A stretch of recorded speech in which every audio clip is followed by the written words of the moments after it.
In today's video, I'm going to teach you how to turn on Auto Translate on Google Chrome. This feature is particularly useful if you often come across websites in languages you're not familiar with.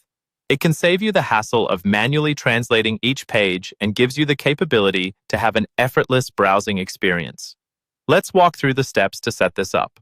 First, you'll want to open Chrome. Once you're in, direct your attention to the top right corner of your browser.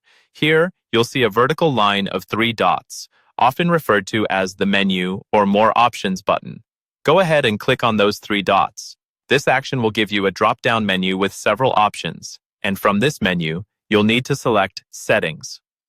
Finding this is pretty straightforward, and it will take you to a new tab where Chrome's Settings menu is displayed.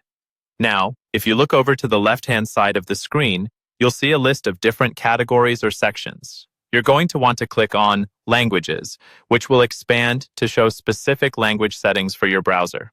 Once you're in the Languages section, scroll until you find a subsection dedicated to Google Translate.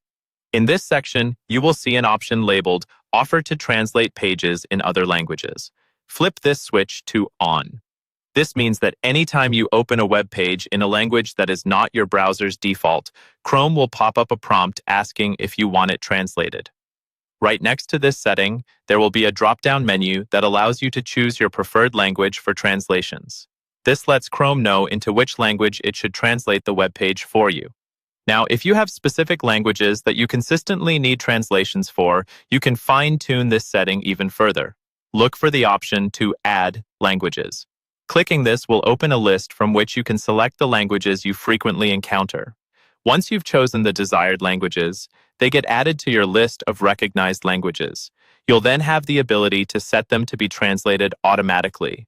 This eliminates the need to confirm each translation, providing a smoother and quicker browsing experience. There you have it, a simple and efficient way to utilize Chrome's Auto Translate function. Implementing these steps can significantly improve your productivity and enhance your web exploration if language barriers are a frequent challenge for you. Play around with these settings to see what works best for your needs. And remember, you can always revisit these settings if you want to make adjustments later on. I hope you found this tutorial helpful. Enjoy your seamless browsing experience, and as always, feel free to leave any questions or comments down below.